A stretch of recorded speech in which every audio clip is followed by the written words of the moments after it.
محبت به وطن و خانواده دوستان است که اهل کوی و برزم و شهر و وطن را فرا میگیرد. آن که وطن را دوست نمی‌دارد از مهر و محبت بی‌خبر است. سلام عزیزان، نشر نوی برنامه رواندرمانی را از تلویزیون تاجیکستان پیشنهادتان می‌داریم. امروز به سوال‌های شما پاسخ می‌گویند روانشناس محمدالله دولتف. چون همیشگی طول هفته یک قطار بیننده‌های ما به عنوان برنامه ما سوال‌های خود را ارسال نمودند که این زمان من آنها را یک و یک میخوانم و به همه آنها روانشناسی ما پاسخ میگویند. فاروق 17 ساله می نویسند که ما در عائله 5 فرزندیم و دائم ما با همدیگر نزاع میکنیم. فکر میکنم چنین حالت که بین فرزندان رخ میدهد در همه عائله ها به چشم میرسد. چرا آنها وابسته از آنی که یکدیگر را زیاد دوست می‌داریم و به همدیگر بودن نمیتوانیم باز نزاع میکنیم؟ وقتی که در خانواده اعضایان زیاده فعالیتی معینی عائلوی را میبرند، آنگاه هر یک به طور خود میل و خواهش دارد، شوق و هوس دارد، منفعت ها دارد، طلبات و نیازها دارد. همین ها همیشه به هم زید می آیند و به هم زید که آمدند نزاع ها سر می زند، اختلاف ها به عمل می آیند. قطعی نظر از آن که آنها یکدیگر را خیلی دوست دارند هم، ولی نیازها پیاده نمی گردند. هر یک به طور خود نیاز پیشنهاد می کند، درخواست و خواهش و میل و خواهش دارد و نه همه وقت آنها را میتوان قانع کرد. این طلبات ها را یکی را در نوبت اول، دیگری را در نوبت دوم الحال نزاع می شود. چرا او پیش از همه و من بعدن؟ یکدیگر را احترام می کنند، ولی وقتی که نیازها نابرابر قانع می گردد یا یکی را به حساب نمی گیرند که در عین زمان می بایست که نیازی او باید پیاده گردد، ولی او را به حساب نگرفتن نفر دیگری را از فرزندان قانع می کنند.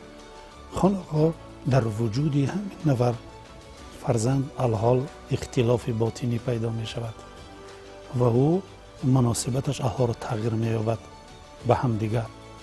زینه یکم پیدایش نزاع را پیدایش وضعیت‌های بحثناک میگویند.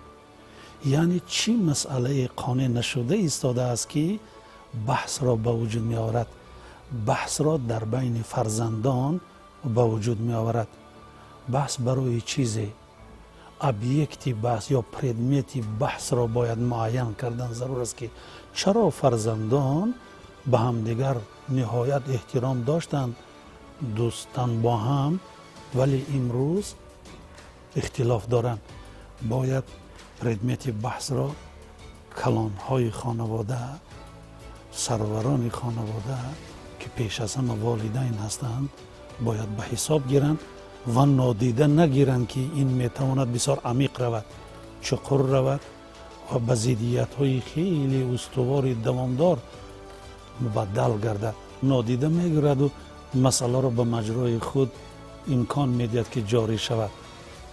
همین طریق زینه دوم پیدا می شود. ما نمی بایست که از زینه یکم به زینه دوم گذاریم، در زینه یکم پیدایش نزاع بحث را حل کنیم، به زینه دوم نرود.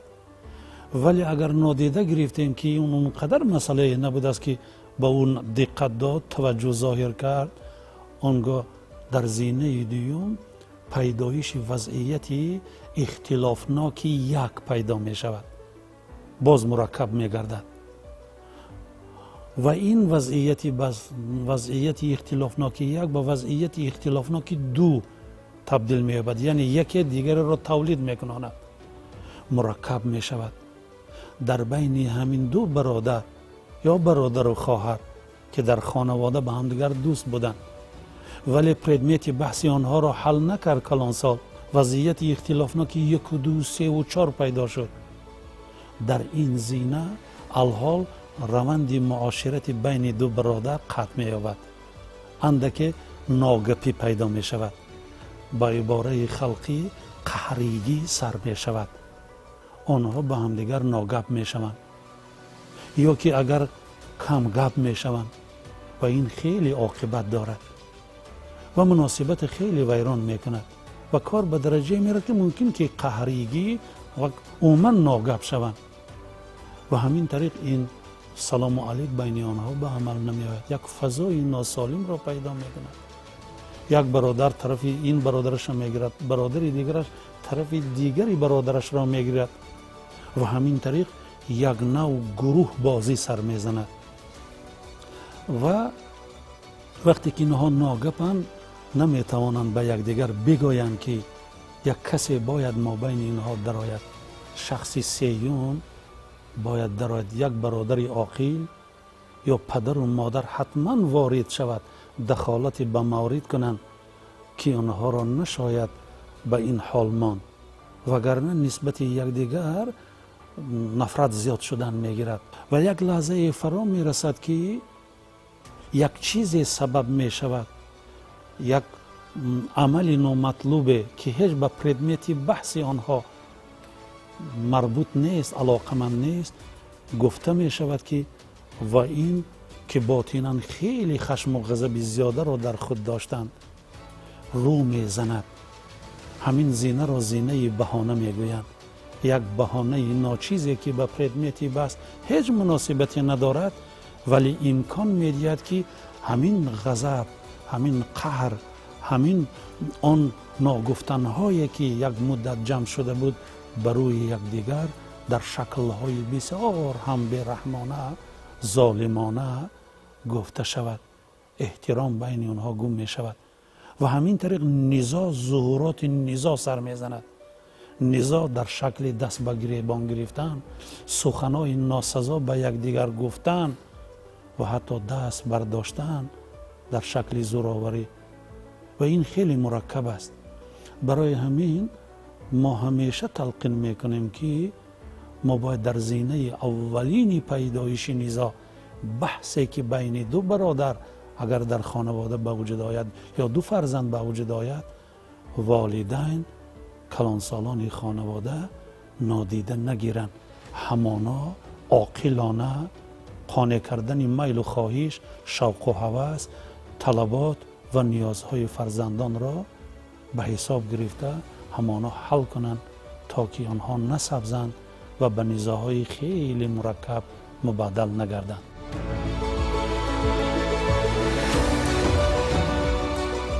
خیرتمندی گفت از همه داروی بهترین برای انسان مهر و محبت است. نفر سوال کرد اگر یاری ندهد چیکار باید کرد؟ گفت مقدارش را زیاد کنید.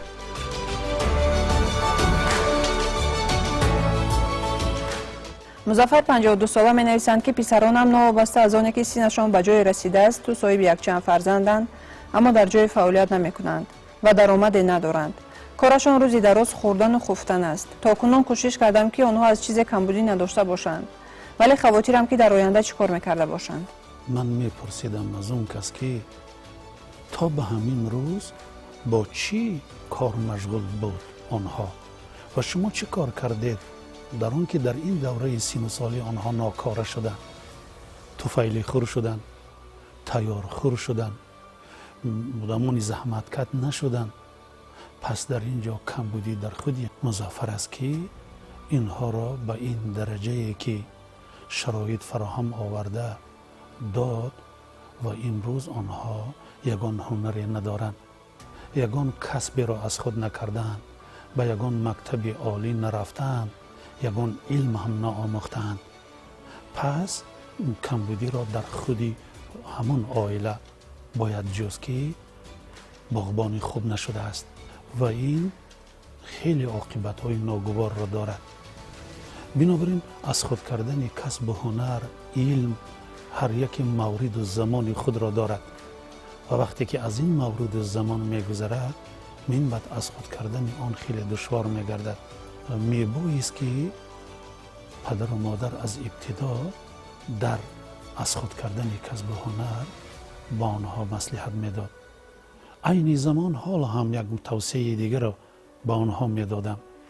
در نزد وزارت مهنت و شغل اهالی جمهوری تاجیکستان مرکز تعلیمی کلانسالان سالهای طولانی فعالیت میکند. توصیه همین است که برود فرزندانش را به آنجا ببرد، به این یان کسب را میگیرد تا به کی پدر و مادر آنها را میخواند و میپوشاند. باید به نظر گرفت که اگر آنها عائله دار باشند پس پدر و مادر او بالای سر او دائما نیست. این را باید به نظر اعتبار گرفت. پس یک خطایی که پدر و مادر کرد بگذار فرزندان آنها که ناکاره شدند، بگذار این خطا را آنها اصلاح کنند و نسبت فرزندان خودشان یعنی نبیرگان مظفر بکنند که اون فرزندان آنها صاحب هنر شوند، صاحب کسب شوند، وگرنه در زندگی عذابی زیادی را میکشند. بنابراین به این برادر عزیز میگفتم که حالا هم بروند به مرکز تعلیمی کلانسالان و کسب و هنر را آموزند. دیگر توصیه در این حالت وجود ندارد. پدر 64 ساله از ناحیه رودکی می نویسند که من صاحب 4 پسر و 1 دخترم. از اول به دخترم آنقدر اهمیت نمی دادم، اما برای 4 پسرم تمام شرایط ها را مهیا می نمودم و سخنشان را به قول در زمین نمی گذاشتم. همینطور دخترم بدون مهر پدری به وای رسید. امروز همه آنها را عائله دار کردم و خودم باشم در بستر بیماریم. پسرانم به سراغم نمی آیند، اما یگانه دخترم که زمانی به او روی خوش ندادم شب و روز پرستاریم می کند. از او شرمم می آید. به چشمانش نگریسته نمی توانم. از مناسبتی کردم پشیمانم. چطور از این عذاب وجدان رها شوم؟ وقتی که ما با پسر بچه دختر بچه سخن میگوییم یعنی پسیخولوژی باز هم زن و مرد می آید. در ادبیات روانی حتما این دو پسیخولوژی تفاوت از یکدیگر دارند. عمومیت های زیاده دارند ولی تفاوت هم دارند.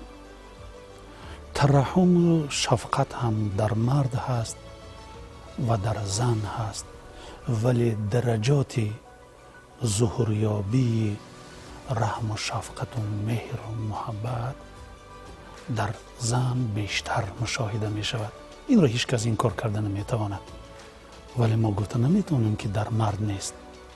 در حالت داده شده همون مهر محبتی که عادتاً خاص زنانند با آنها خاص شده است همیشه بالا می گیرد، همیشه او ظهور می کند.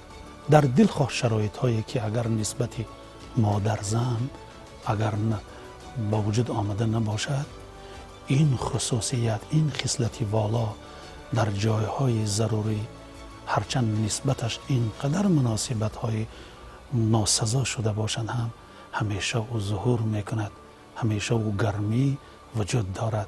در حالت های داده شده اون کار خود را می کند.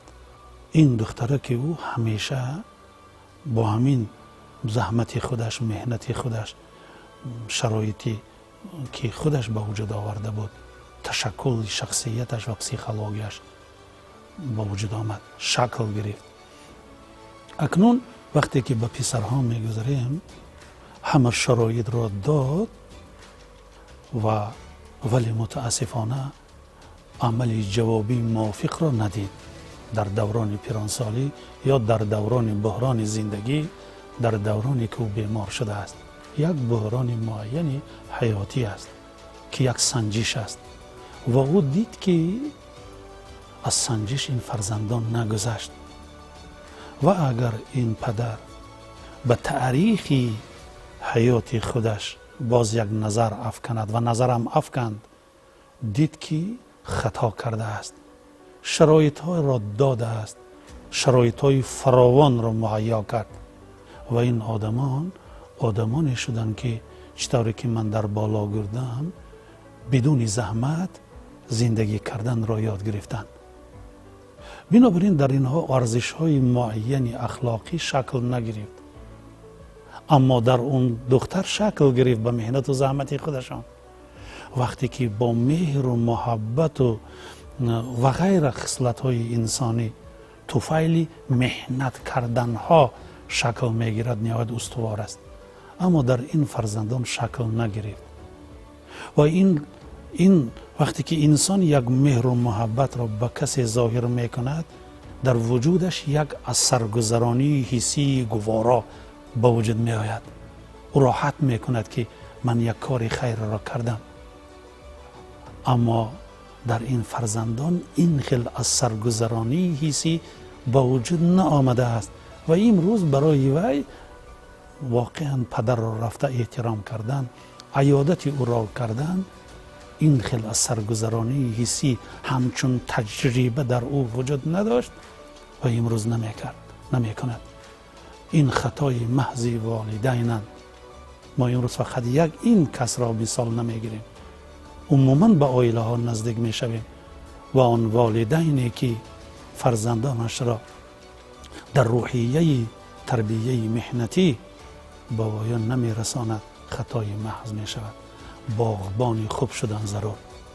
تربیه خوب را به راه ماندن لازم است که ثمره شیرین را نه تلخ را که عین زمان این برادری عزیز چشیده ایستاده است تا که روبرو نشود با آن.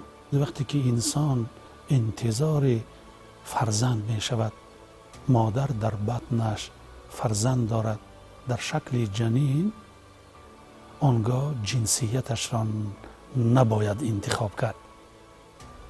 کدام جنسیت به دنیا میاد انسانی نکو است، چه دختر بچه و چه پسر بچه، هر یکی اینها در زندگی تأمین کننده شده میتواند. نشاید آرزو کرد که اول باید فرزند پسر بچه شود چون که اون تأمین کننده است، غمخوار است. ولی در مثال داده شده ما احساس کردیم که دختر غمخوار است، دختر تأمین کننده است، نه پسر. به این مسئله های گندری اعتبار دادن عائله تاجیک ما خیلی ضرور است. جنسیت را انتخاب نمی کنند. هر آن چیزی که نصیب است باید آن را دوست داشت و تشکل من بعده شخصیت او در دست والدین است که چگونه او را به پایان میرساند و بعداً از آن انتظاری هایی که دارد او انتظاری را ببیند.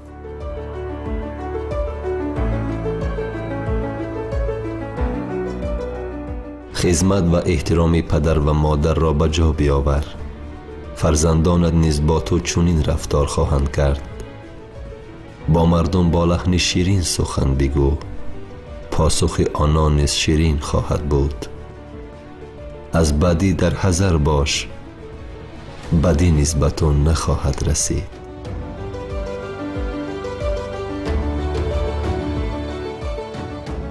سیاره 41 ساله می نویسند که اگر به فرزندانم سپارش دهم یا صدایشان کنم حاضر میگویند و بعدا فراموش میکنند. این حالت باعث عصبانی شدن من میگردد. چرا آنها چنینند و در این گونه حالت ها چطور خودم را اداره کنم؟ سوال خوبی دادن که چرا آنها چنینند. من میگویم که چرا آنها چنین شده‌اند. اگر ما این را جستجو کنیم پس معلوم می شود که هر گونه ای که حاضر میگوید مادر عزیز همیشه مراسا میکرده است. از ابتدا به همین حاضر گفتن او مراسا میکردند و آنها هم دیدند که با حاضر گفتن هم کفایه است که کناره شوم، دوری جویم از سپارش داده شده. پس ما والدین همیشه کوشش کردن من ضرور است که هر گاری که ما سپارش میدهیم آنگاه مهلت اجرایش آنها را به او بگوییم و آن مهم بودن اجرایش آنها را به او بفهمانیم. آنگاه همین خصلت، همین مسئولیت در خود فرزندان پیدا می شود. یعنی تخمه همین عملی نادرست را، نامطلوب را ما خودمان با همین یعنی همین مادر با همین مراساکاریش سبزاند و امروز به حکم عادت آنها مبدل گشت. حاضر میگند و میروند. ولی در ابتدا اگر میگفت که فرزندی عزیزم حاضر که باشد، حاضر مهلت دارد، در دوام 1 ساعت همین مسئله باید حل شود وگرنه عاقبت میآورد. و اگر این نتیجه هم ندهد آنگاه بعضی خواهش های و سپارشی که با خواهشی به منفیت خودی همین فرزند است، بدهد و حاضر بگوید و نتیجه ندهد. یعنی یک تجربه خرد را گذراندن ضرور. و وقتی که به منفعت خود اون پسر بود خودش حاضر گفت و اجرا نشد، پس گناه را او به گردن خود میگیرد، به عهده خود میگیرد. پس نگرید بچه جان، میگوید که حاضر گفتن ها به چه عاقبت ها می آورده است. نشاید این کار کردن. هر یک کار وقت و زمانی اجرا شوی را دارد و وقتی که آن سری وقت اجرا نشد او عاقبت ها می دهد، چی به خودت و چی به اهل خانواده. یعنی نه خواهش و درخواست تو اجرا می شود، نه خواهش و درخواست اهل خانواده. یعنی در این حالت چنین عمل کردن ضرور است که با شعور او کار کردن ضرور، با مثال های مشخصی حیاتی، چطوری که یک تجربه خرد گذراندیم، او در میدان به میدان شعور او می درآید و میگه که واقعا همین خیلی این ضرر خودم بکو. آنگاه او درک میکند که این حاضر گفتن های خالی معنا نداشته است. بنابراین تا آن وقتی که این حاضر میگوید و ما اصلاح رفتار را نمیکنیم، عصبانیت این خواهر عزیز ما همیشه میشود و نشاید مراسا کرد. و اگر ما صبر و تحمل کنیم نمیشود. یک راهش توصیه است، اصلاح رفتار فرزند. این اون میشود که عصبانیت شما گم میشود و خصلتی واقعا مسئولیت شناسی در خود فرزندان آنها به عمل میاد و با همین عصبانیت او دیگر با وجود نمیاد، چون که امکان نیست که عصبانیت او با وجود آید. برای همین توصیه برای خواهر عزیز ما، تجربه های خود را گذراندن ضرور، چطوری که من گفتم، تا که او خود احساس کند که چه عاقبت داشته است حاضر گفتن های بی‌مسئولیتانه و خالی. جاویدان 22 ساله می نویسند که در همسایگی همان زنی با 5 فرزندش زندگانی می کند. شوهرش او را ترک کرده است. او دائم با صدای بلند فرزندانش را دشنام می دهد. برای مهم نیست که این حالت را اطرافیان چگونه قبول می کنند. مهم آن است که این حال بر روحیه فرزندانش تاثیر منفی می رساند. سوال خوب دادن و من خرسند از این سوال باز از آن جهت هستم که همسایه غم همسایه را می خورد، اما شخص دیگر نه. تشویش آور است این وضعیت برای برادر عزیزی ما که فرزندان من بعد آنها چگونه من بعد تشکل میافته باشند، چگونه حالت روانی را در آنها مشاهده کردن می شود. بنابراین در حقیقت در خانواده ای که عائله ناپور است، دست پدر نیست، مشکل تر است. چطور که من در بالا گفتم، رحم و شفقت در زن بیشتر ظهور می کند. دست مرد اندک تواناتر است، اندک سختتر است. همین دو چیز وقتی که تربیت فرزندان به راه مانده می شود، حالت موازنتی را به وجود می آورد. یکی رحم می کند، دیگری اندک سخت می ایستد تا که از مجرای تربیت بیرون نروند. در حالت داده شده دشواری های عائله ناپور خیلی زیادند. مادر از عهده تربیت فرزندان به دشواری برآمده ایستاده است. معلوم می شد که نیزه‌ها در همین زمینه به وجود می آیند. وقتی که دشنامه‌ها، تحقیرها، سخنان ناسزا، سخنان زهرانگیز به عنوان یکدیگر می رود، مادر و فرزندان بین خود شده ماند. آنگاه این را در ادبیات روانی همچون یک زورآوری پسیخولوژی می دانند. وقتی که دهان انسان به دشنام، به تحقیر، به سخنان ناسزا اگر عادت کند، تحقیر کردن فرزند به وجود می آید، تهدید کردن فرزند، دشنام دادن فرزند، این به تربیه سالم فرزند تأثیر منفی می رسد. ویرانشوی های روحی به عمل می آید. یعنی یک فضای ناسالمی عائلوی به وجود آمده است. فضای پرتضاد است و کودکان وابسته به دوره‌های گوناگون سن سالیشان هر گونه در این فضا تشکل می‌یابند و رشد می‌یابند و عاقبت‌های هم جسمی و هم روانی را دادنش ممکن. ذخیره لغوی همین کودکان از حساب سخن‌های قبیح از قبیل دشنامه‌های قبیح ترکیب یابد. یعنی باز ما یک زورآورهای دیگر را به وایه میرسانیم. یعنی او این سخنها را این کودک به همسالان خودش میگوید، به برادران خودش میگوید، اگر مکتب خواند باشد به همسنفان خودش میگوید. پس نگرید گویا که چندین فضای ناسالم را، ضدیت‌های گوناگون را در مناسبت معاشرت چه در خانواده و چه در بیرون به وجود می آورد. این مادر عاقبت‌های این طرز مناسبتش را بعداً می چشد، بعداً می بیند. این مادر ما عزیز خطای محض می کند. برای همین حالا هم خوب می شود که اصلاحی نطقش را بکند، اصلاح زبانش را بکند. زبان در دوام پاسبان سر است. این را خلق گفته است. تجربه خیلی خوب است. از این بیشتر حکمت بزرگی نیست.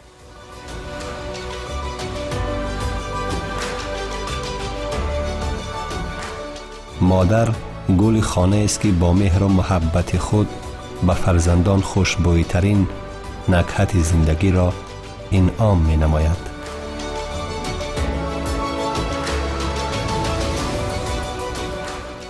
سما می نویسند که دوستم کودک خردسالش را دائما می ترساند که اگر آرام نشوی یا خواب نکنی گرگ ها تو را می خورند و یا عجوزه کمپیر آمده تو را می برد. آیا این به کودکان تاثیر منفی نمی رساند؟ عموما مسئله ترس کودکان در علم پسیخولوژی یکی از مسئله های خیلی تدقیق شده به شمار می رود و بسیار هم احتیاطکاری را طلب می کند از والدین. و در کدام حالت اصلا مادران اطرافیان رو می آورند به همین عمل؟ در صورتی که بی‌واسطه صبر و تحمل ندارند، در صورتی که بی‌واسطه برداشت ندارند و با چی کار مشغولند، ولی یک روی و گردن شخی و انجیقی کودک کاسه صبر آنها را لبریز می کناند و نهایت از ناتوانی خودی همین والدین او به ترسانیدن کودک رو می آورد و همین ترسانیدن با اصولهای گوناگون که اگر آرام ننشینی عین زمان عجوزه کمپیر را بی‌واسطه می گویم یا این یا آن حیوان را مثال می آورد که آمده تو را بی‌واسطه خورده می ماند و این عمل نادرست است و منتظم اگر این کار را بگوید کودک در خوابش دیدنش ممکن و در شب خوابش گرگ را دیدنش ممکن، در شب خوابش آبرزی عجوز کمپیر را دیدنش ممکن که این آن عمل را والدین گفتند و اجرا نکرده است و او آمده است. کودک در شب خوابش داد زده از جای برمیخیزد. کودک خردسالی در رخت خوابش تر میکند. آنگاه بسیار کودکان وابسته به آنی که چگونه تأثیر اگر منتظم روان شده بود لکنت زبان پیدا می شود. عصبانیت های کودکانه ضمن ترس ها به وجود می آید. برای همین این عملی که واقعا مادر روا دیده است و مادران یا پدران یا کلان سالان روا می بینند عملی نادرست است. این ناتوانی خودی مادر را افاده می کند. کودکان در جریان تشکلند. در هر یک دوره سن سالی خصلت و فعلهای گوناگون در کودک شکل می گیرند و همان خصلت ها خیلی مهمند برای اون دوره سن سالی، ولی بعضا برای پدر و مادر گوارا نیست. خلل ایجاد میکند، یعنی با روند خواهش آنها موافقت نمیکند. در اینجا یک توصیه است، برداشت میکنید اینجیقی کودک، یک روی کودک را برداشت میکنید و دخالتی به موارد میکنید تا که موافق گفتی او شده ماند. زیرا در بعضی حالت ها یک روی، اینجیقی و گردنشخی کودک هرچند این همچون خصلت منفی توصیف داده می شود، ولی در دوره فرض کردم 3 سالگی این تابش مثبت را دارد. کودکان توسط یک رویشان نیازهای خودشان را پیاده کردن می شوند، ولی کلانسال این را خواهش ندارد. حقوقهای خودشان را پیاده کردن می شوند. ابتدای به دست آوردن حقوقها، مبارزه انسان برای به دست آوردن حقوقش از دوره 3 سالگی آغاز می یابد. حقوق من را بده به دستم، من کلان شده ایستادم و همین یک رویش برای همین است. من حقوقم را با همین خصلتم اگر به دست نآورم، وگرنه پدر حقوقها یا مادر حقوقهای من را نمیدهد، در میدان حقوق کلانسال باقی میماند. همین نیزاها بعد می رود به دوره های من بعد 30 سالی، چون که خواهش ندارد پدر و مادر دادن.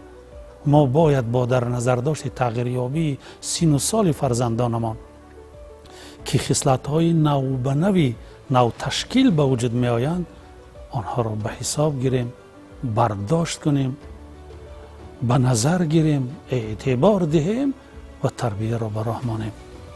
برای همین بسیار میخواستم به والدین عزیز، به پدر و مادران عزیز احترامانه خواهش کنم که به این عملی زورآورانه، یعنی ترسانیدن، رو نآورید.